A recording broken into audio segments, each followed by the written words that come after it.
Dans ce continuum où on a identifié l'ensemble des acteurs présents, plusieurs constats ont été tirés. Un, le besoin de travailler sur le critère d'humanité artistique consacré au cirque, d'une formation préparatoire, du soutien à la création d'une fédération, principe d'une fédération, c'est vrai qu'il y a la fédération des écoles du cirque, qui pourrait pourquoi pas servir de socle à cela, mais c'était clairement d'élargir le discours, non seulement au-delà des pratiques amateurs ou d'enseignement plutôt relevant de l'éducation permanente, ou bien d'enseignement de nature professionnelle ou d'enseignement de nature de formation professionnelle continuée, peut-être de travailler à un soutien d'une fédération regroupant non seulement le secteur des arts du cirque, mais aussi le secteur des arts forains.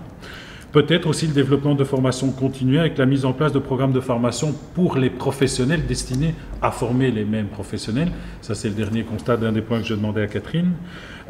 Fédération du secteur. C'est vrai que la notion de résidence est intervenue de manière assez finale, bizarrement. C'est vrai qu'on a beaucoup parlé de lieux de création. Il n'y en a pas assez alors qu'il y a les espaces de lieux de fabrique où on pourrait accueillir ces démarches. C'est vrai qu'un certain nombre de lieux existent.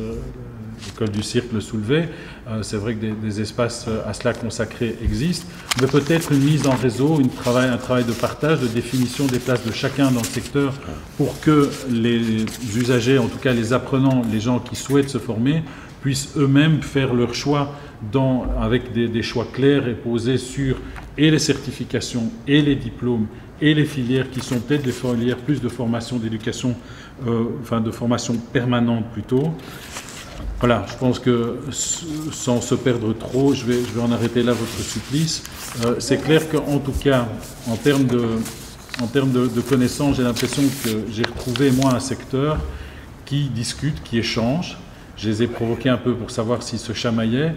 J'étais vraiment content de voir ce plaisir de nécessité de transmission. Il y a des créateurs qui ont envie. C'est vrai que la terminologie m'inquiétait parfois, c'est que le créateur a envie de transmettre. Ce travail de pédagogie, de décortiquer une pratique artistique pour la transmettre est un métier qui ne s'improvise pas, qui s'apprend. C'est un exercice difficile. C'est vrai que le cadre de l'enseignement tel que défini ne se transpose pas facilement à l'enseignement d'une matière aussi particulière que l'art. C'est vrai que décortiquer une pratique pour la transmettre, c'est peut-être par le compagnonnage, c'est peut-être par le travail, le faire ensemble, le transmettre qu'on pourra peut-être là trouver une nouvelle voie. Et donc il y avait un appel qui a été formulé clairement en tout cas, qui était de maintenir une spécificité à l'enseignement artistique, de ne pas trop le normaliser dans le cadre nécessaire souvent du financement, mais aussi de la transposition de ces formations et de leur certification, soit au plan européen, soit même au niveau scolaire belge, que ça ne normative pas ou normalise pas trop une matière particulièrement vivante qui a besoin d'expérimentation. Et c'est vrai que tu faisais référence à la notion de recherche fondamentale.